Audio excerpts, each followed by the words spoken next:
अंदर से।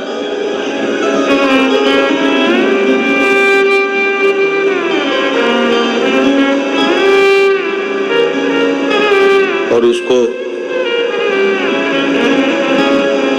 मजबूत करने के लिए आपके भीतर की निर्मलता, आपके भीतर की शुद्धता, आपके भीतर की सिद्धता, आपके भीतर का विनम्रता उसको मजबूत कर सकता है।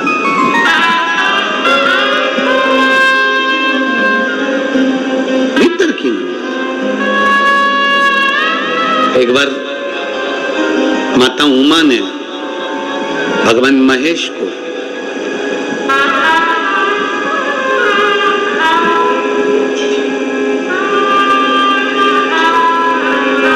सौराष्ट्र की पवित्र भूमि पर भ्रमण करने के लिए बुलाया। माता उमा ने भगवान महेश को सौराष्ट्र की पवित्र भूमि पर भ्रमण करने के लिए बुलाया, जिस भूमि पर भगवान शंकर ने चंद्र को काया के रोग से मुक्त किया था। आज उमा महेश दोनों सौराष्ट्र की पवित्र भूमि पर भ्रमण कर रहे हैं। हमेशा शंकर पार्वती नंदी पर बैठकर जाते थे, भगवान शिव और सती मैया नंदी पर बैठकर जाते थे, पर उमा और महेश दोनों आज त्रिशूल हाथ में लेकर, माता उमा और महेश दोनों हाथ में हाथ मिलाकर दोनों जा रहे हैं सौराष्ट्र की पवित्र धरा भ्रमण।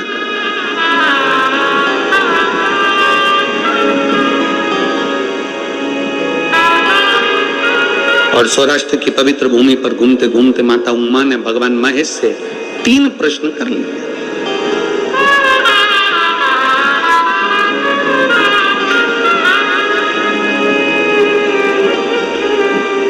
माता उमा ने भगवान महेश से 3 प्रश्न किए। उसमें सबसे पहला प्रश्न था, प्रभु आपके भक्त का सबसे बड़ा लक्षण कौन सा होता है? मां उमा पूछ रही है पहला प्रश्न। आपके भक्त का सबसे पहला लक्षण कौन सा है? शंकर भगवान के शिव भक्त का, शिव की उपासना करने वाले का, शंकर की आराधना करने वाले का, शिव की स्तुति करने वाले का, शंकर के गुणगान करने वाले का, शंकर को 1 लोटा जल चढ़ाने वाले का, शंकर को बेलपत्र चढ़ाने वाले का, शंकर का स्तुति में डूबने वाले का, शंकर की कथा में रमने वाले का, शिव स्तुति में डूबने वाले का, शंकर के शिवालय के दर्शन करने वाले का सबसे श्रेष्ठ लक्षण कौन सा?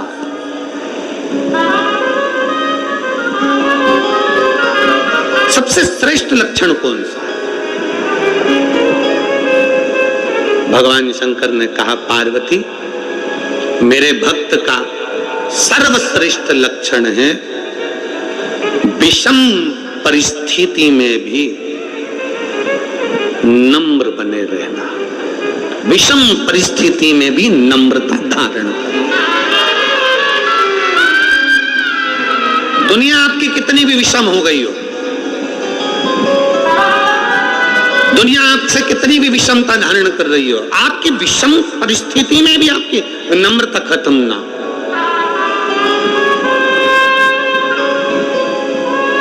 विषम परिस्थिति में नम्रता खत्म।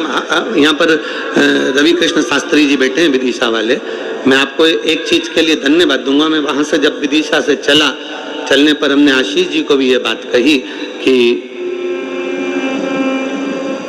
आयोजन के प्रति सबको टेंशन चल रहा था और सब कुछ ना कुछ अपनी अपनी भाषाओं में लगे हुए थे। कोई कुछ कह रहा था, कोई निंदा, कोई अच्छा, कोई बुरा, कोई सब चल रहा था। पर मैं आपको रवि कृष्ण शास्त्री जी धन्यवाद दूंगा आपको कि कितनी भी विषम परिस्थिति रही पर आपके चेहरे की हंसी नहीं गई। ऐसा शिव भक्त ही होना चाहिए। प्रसन्नता नहीं गई।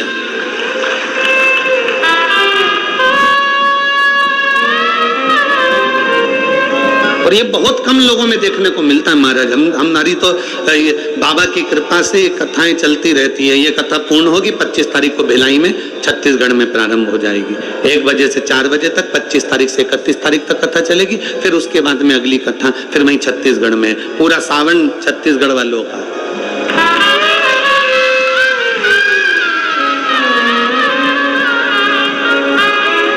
और सावन यहाँ चालू हो जाएगा तो बाबा का कांवड़ मेला चालू हो जाता है। आसपास के गांव के लोग, शहर के लोग अपने अपने गांवों से कांवड़ भरने के लेके आते हैं अपने अपने गांव की, और शिव जी को चढ़ाना चालू कर देते हैं कुबेरेश्वर महादेव। वो गाजे बाजे के साथ 15-20 महिलाएं इकट्ठी हो जाती हैं, कांवड़ ले लेकर कुबेरेश्वर धाम आ जाती हैं। कई माताएं गाड़ियां ले लेकर आती हैं, दूर गाड़ी खड़ी कर देती हैं तो 5 किलोमीटर, और वहां से कांवड़ लेकर यहाँ जाती है। यहाँ कांवड़ चलती रहती है। और सीवर की कांवड़ प्रदोष के दिन 17 अगस्त को सीहोर सीवन नदी से बाबा कुबेरेश्वर बाबा के धाम तक आए।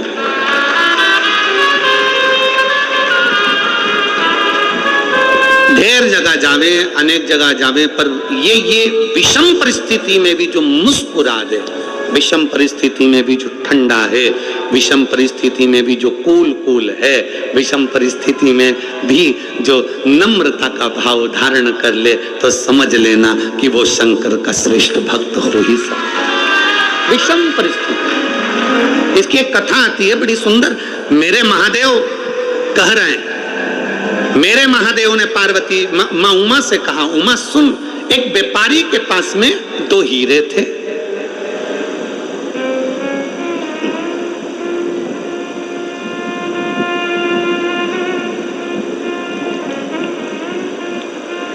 एक व्यापारी के पास में 2 हीरे थे, एक जैसे, सेम, बिल्कुल एक जैसे, और दोनों कीमत वाले, दोनों में कीमत।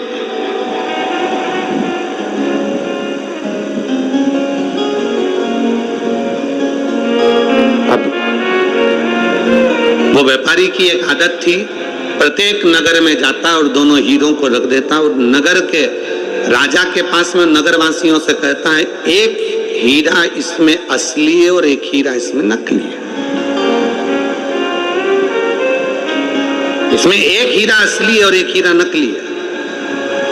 अब आप जो बता देगा कि असली हीरा कौन सा है और नकली हीरा कौन सा है, उसको मैं ये कीमती हीरा फ्री में दे दूंगा। और नहीं बता सकते तो हीरे का पैसा तुम्हें मुझे देना पड़ेगा। हीरे का पैसा तुम्हें मुझे देना पड़ेगा। इसमें बताओ असली हीरा कौन सा, नकली हीरा कौन सा। सारे नगर नगर में जाता, कोई असली और नकली को पहचान नहीं पाता। कौन पहचान?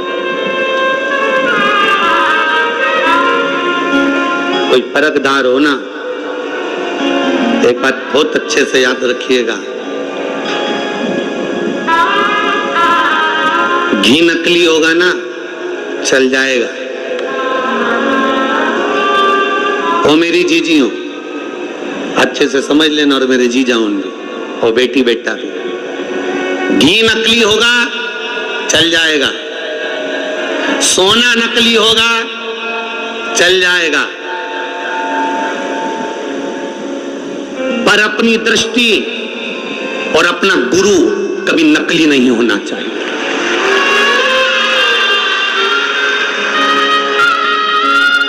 घी नकली है ना, चलेगा। सोना नकली है, चलेगा। बीज नकली है, चलेगा। अन्न नकली है, चलेगा। पर अपनी दृष्टि और अपना गुरु नकली नहीं होना चाहिए।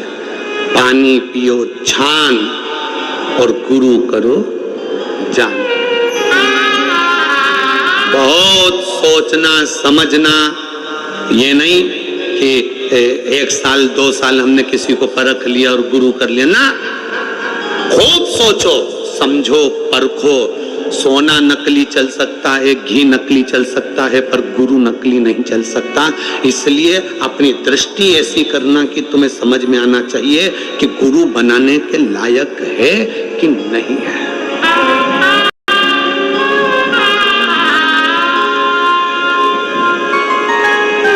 दृष्टि से बहुत कठिन है।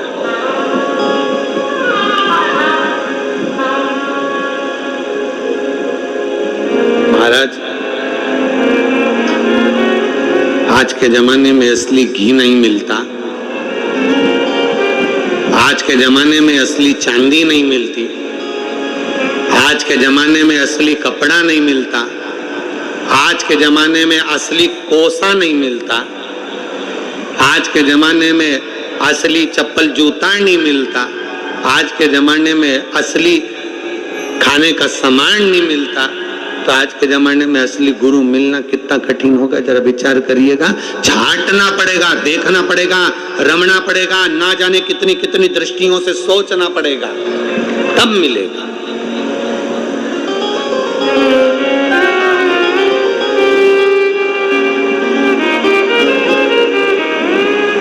बहुत सोच, असली कौन सा इसमें, नकली कौन सा? हे उमा, भगवान महेश कह रहे हैं, उमा एक व्यापारी के पास में 2 हीरे हैं, पूरे नगर नगर में जाता है, फिरता है, आवाज लगाता है, जो असली बता देगा उसको असली हीरा दे दिया जाएगा, नहीं बता पाओगे तो तुम्हें मुझे हीरे के पैसे देना पड़ेगा। असली कौन सा, नकली कौन सा, बता।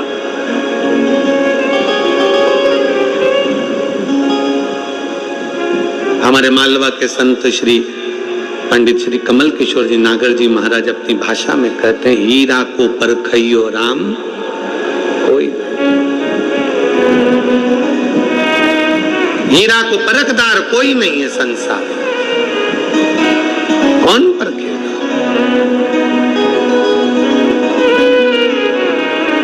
कुछ को परखो, कैसे परखो? परख के नेत्र चाहिए, अपने नेत्र जितने परखैया होंगे उतना उतना हम असली गुरु को पहचान सकेंगे। इसलिए पहले दिन की कथा में कहा था, कहीं मत भटको, शंकर के शिवालय में जाओ, अपना हाथ लगाओ, बेलपत्र चढ़ाते हुए कह दो कि मैंने आज से आपको अपना गुरु बना लिया है, शिव मेरा गुरु है। मैंने इंसान को नहीं, मैंने ईश्वर को गुरु बनाया है, शिव मेरा गुरु है, मैं शंकर की और शंकर मेरा है। किससे जाकर कहूंगी अपने दुखड़े को, किससे कहूं मैं जाकर अपनी तकलीफों को? मेरे ना जाने कहां कहां जाकर मुझे बोलना पड़ेगा, किसको कहूंगी, फोन लगेगा ना लगेगा, किससे कहूं? उससे अच्छा है मेरे शंकर को मैंने गुरु बना लिया। कंकर उठाऊंगी, हाथ में रखूंगी, पानी चढ़ाऊंगी और उससे अपने दिल की बात कह दूंगी तो मेरा महादेव सुनेगा, और सुनेगा तो मेरे दुख को हरने के लिए दौड़ कर आए। और अंत समय प्रभु आना पड़ेगा, वचन दिया तो निभाना पड़ेगा। आए ना आए प्रभु कुटुंब कबीरा, अंत समय प्रभु आना पड़ेगा, वचन दिया तो निभाना पड़ेगा, अंत समय प्रभु आना पड़ेगा, और वचन दिया तो निभाना। अंत समय में परमात्मा ये 2 हीरे व्यापारी के पास सबसे कहता है, एक नगर में पहुंच गया। महेश भगवान उमा माता से कहते हैं, सुन उमा, वो एक नगर में पहुंचा और नगर में उसने राजा के सामने कह दिया कि मेरे पास में 2 हीरे हैं, कीमती हैं, इसमें एक असली है एक नकली है, जो बता देगा असली कौन सा नकली कौन सा उसको हीरा दे दिया जाएगा। कोहिनूर हीरा है, कीमती हीरा, जो बताएगा उसको हीरा दे दिया जाएगा बस। और अगर नहीं बता पाए तो हीरे के पैसे तुम्हें देना है। राजा ने कहा ठीक है, अपने अपने जोहरी को बुलाया गया, हीरा के परखइये जोहरियों को बुलाया गया। सारे जोहरी आकर बैठ गए, उन्होंने खूब परख करी पर बता नहीं पाए कि इसमें असली हीरा कौन सा। उस हीरे का नाटक देखने के लिए ढेरों लोग इकट्ठे हुए थे राजभवन में। उसमें एक अंधा भी आया हुआ था, नेत्रविहीन। सब हार गए जोहरी। जाने लगा व्यापारी पैसा लेकर राजा से कि सब हार गए, लाओ धन दो। इतने में एक अंधे व्यक्ति ने, एक दृष्टिहीन अंधे व्यक्ति ने कहा, रुक जाओ, मैं बता सकता हूं कि इसमें असली हीरा कौन सा है। सारी सभा ठाका लगाने लगी, हंसने लगी। अरे मूर्ख, आंख की रोशनी नहीं है, नेत्र नहीं है, नेत्रविहीन है, अंधा है, और तू बताएगा तू कि इसमें असली हीरा कौन सा? सारी दुनिया हंसने लगी। तब जौहरी जो व्यापारी था उसने कहा, ले तुम बता दो। अब वो तो खुद दूसरे का हाथ पकड़कर चल रहा था, उसके हाथ में हीरे दे दिए व्यापारी ने। राजा अपने सिंहासन पर फिर बैठ गया और ध्यान करने लगा कि ये अंधा कैसे बता सकता। राजा ने अपने दूतों से पूछा, ये जोहरी है क्या? नहीं। कोई व्यापारी है क्या? नहीं। ये तो जन्म से ही अंधा है, नेत्रविहीन है, इसने कभी हीरा देखा? नहीं। तो फिर ये कैसे बताएगा? पता नहीं। भगवान महेश कहते हैं, उमा, उस अंधे व्यक्ति के हाथ में हीरे आ गए। वो अंधा व्यक्ति दोनों हीरों को लेकर राजमहल से बाहर चले गया और बाहर जाकर उसने दोनों हीरों को जमीन पर पटक दिया। दोनों हीरों को जमीन पर पटक दिया। साथ वाले से कहा कि हीरा लाकर मुझे दे दे। थोड़ी देर बाद उसने हीरे लाकर दिए। उसने दोनों हीरों को हाथ में लिया और हाथ में लेते से ही उस अंधे व्यक्ति ने कह दिया, ये हीरा असली है और ये हीरा नकली है। ये हीरा असली है और ये हीरा नकली है।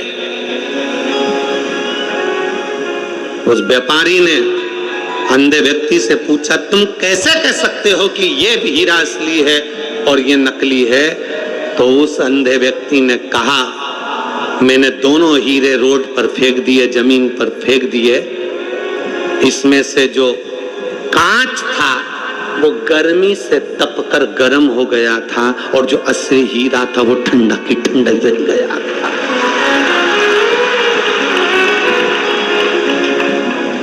गर्म विषम परिस्थिति में क्रोध आ जाना, विषम परिस्थिति में गुस्सा आ जाना, विषम परिस्थिति में हर कुछ बोल देना, विषम परिस्थिति में परेशान हो जाना, विषम परिस्थिति में तुम कुछ को कुछ बोल दो, विषम परिस्थिति में तुम्हें अगर क्रोध आ रहा है, विषम परिस्थिति में आप अगर गलत पथ पर जा रहे हो तो समझ लेना कि आप हीरा नहीं हो, आप कांच के टुकड़े हो।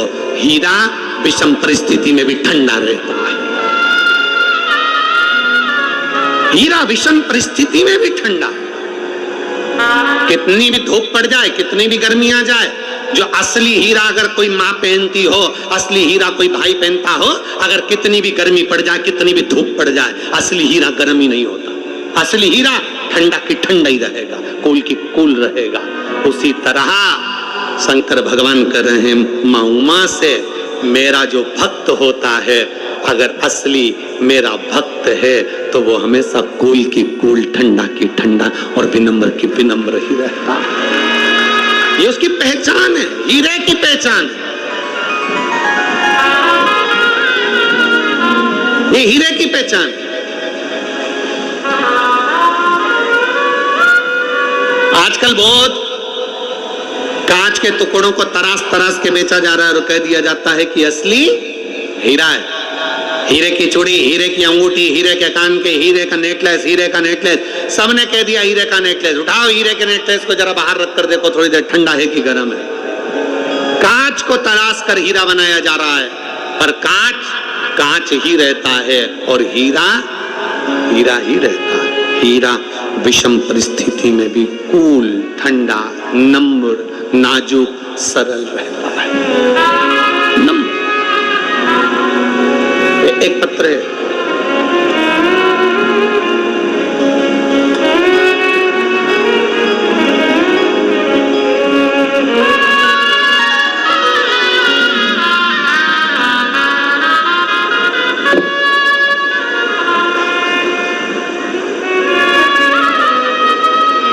मेरा नाम ममता कुमावत है। मैं ममता कुमावत, मेरे पति का नाम बाल मुकुंद कुमावत है। मैं गांव पंथ पिपलोदा, तहसील ताल, जिला रतलाम, मध्य प्रदेश से हूं। कहीं बैठी हो तो हाथ हिला सकती हैं, अगर कहीं बैठी हो तो हाथ हिला सकती हैं। मेरा नाम ममता कुमावत है, मेरे पति का नाम बाल मुकुंद है।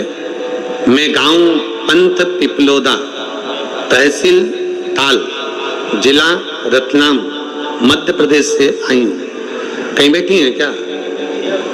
हाँ, बच्ची आई है क्या साथ में? ले आओ इसको, ले आओ, एक बेलपत्र ले जाना, ले आओ। आने में अगर असमर्थ हो तो उसको वहीं पर बिठा दो, आप आकर बेलपत्र ले जाओ।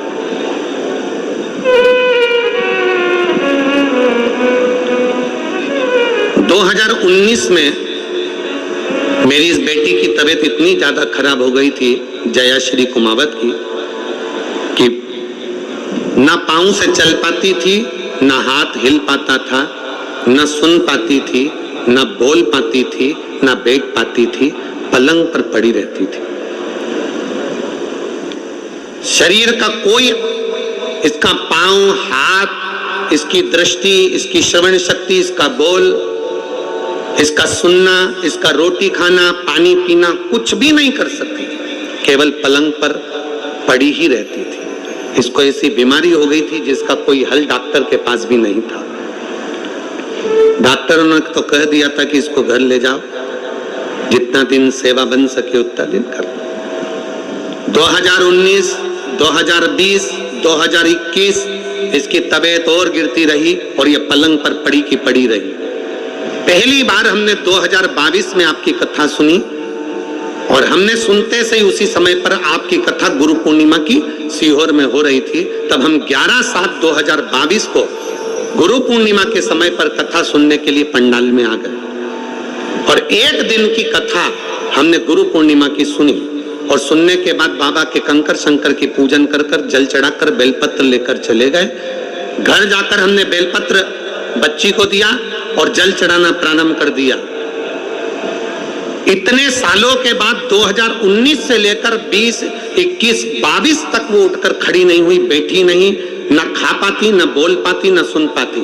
2022 पर जब हम पहली बार गुरु पूर्णिमा उत्सव करने के लिए आए, एक दिन की कथा सुनकर जब हम गए, बाबा की ऐसी कृपा हुई गुरुदेव कि मेरी बेटी खुद पलंग पर बैठी और चली भी और हाथ से काम भी करना प्रारंभ करा। उसकी सुनने की शक्ति, देखने की शक्ति और बोलने की शक्ति भी आई। मैं बाबा को, मेरी बेटी इतनी भी खड़ी हो गई ना गुरुदेव तो मुझे संतुष्टि है, क्योंकि उसको पड़ी हुई देखती थी तो आंख में आंसू भर आता था। इतने सालों के बाद मेरी बेटी उठकर बैठी, मैं बाबा को धन्यवाद देने के लिए आई। ये शिव तत्व है, योग है। एक विषम परिस्थिति में भी अगर आपका चित्त, आपका मन भगवान में रमा हुआ है, एक विषम परिस्थिति में भी आप भगवान के, वो लिख रही है कि ये कभी उठ भी नहीं सकती थी, डॉक्टरों के हिसाब से केवल पलंग पर पड़ी रहती थी, खुद उठी, खुद बैठी और शिव कृपा से ये चली भी। ये शिव भक्ति है, इसको ओघड़नाथ की भक्ति कहते हैं। जो 19, 20, 21, 22 तक भी जो ना चल पाई हो और डॉक्टर के हिसाब से पलंग पर केवल पड़ी रहना है, ना चलेगी, ना बैठेगी, ना हाथ पांव, ना सुन सकेगी, ना बोल सकेगी, ना देख सकेगी। और शिव की भक्ति जब हमने दिल से करी है तो वो शंकर भी दिल से देता जरूर है, उसके दरवाजे से कोई खाली जाता है? कौन खाली जाता? और खाली ना जाता कोई दर से तुम्हारे। एक बात इन्होंने लिखी, पहले पूरी अच्छी थी पर एक बीमारी जो डॉक्टर के पास भी उसका हल नहीं है, वो बीमारी से ग्रसित हो गई, बीमारी से ग्रसित 3-4 साल नहीं उठी, पड़ी रही, उठ ही नहीं सकती, बैठ भी नहीं सकती, हाथ पैर भी नहीं हिला सकती, सुन बोल भी नहीं सकती। एक विश्वास आपने शिव के मंदिर जाना प्रारंभ कर दिया और खाली ना जाता कोई दर से तुम्हारे, खाली ना जाता कोई दर से तुम्हारे, मैं भी खड़ी हूँ बाहें पसारे अपने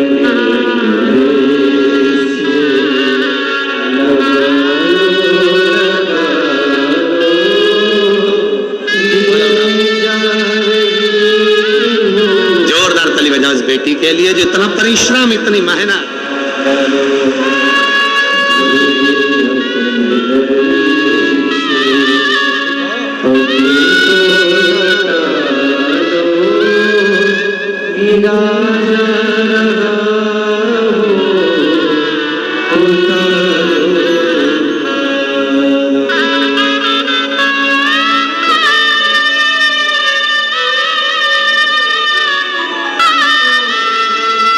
जो कई साल तक पलंग पे से बैठी नहीं, पलंग पे से उठी नहीं, सारा कार्य पलंग पर करती थी, आज उसमें इतना बल कि वो चलकर कथा के पंडाल तक पहुंची है, तो शिव की कृपा स्वयं करुणा सागर की करुणा।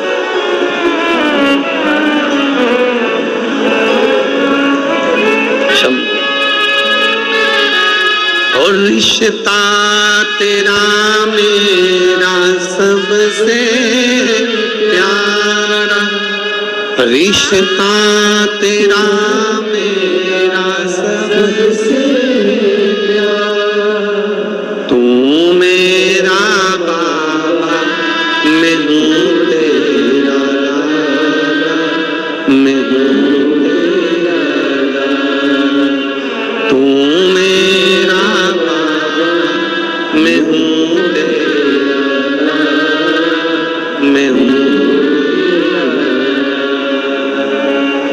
तेरे ही चरणों में जीवन गुजारा, तेरे ही चरणों में जीवन गुजारा, तू मेरा बाबा मैं हूँ तेरा लाला, मैं हूँ तेरा लाला। एक भरोसे के साथ शिव तत्व की प्राप्ति करेगा, एक भरोसे के साथ, दृढ़ता के साथ, विश्वास के साथ शिव तत्व। अब विषम परिस्थिति कितनी भी हो, दुख कितना भी बड़ा हो, कष्ट कैसा भी हो, हिम्मत नहीं हारना। मेरा बेटियों और बेटों से निवेदन है, एक एग्जाम में पास नहीं हुए कोई बात नहीं, दूसरा एग्जाम तो दूसरे में पास। एक पत्र है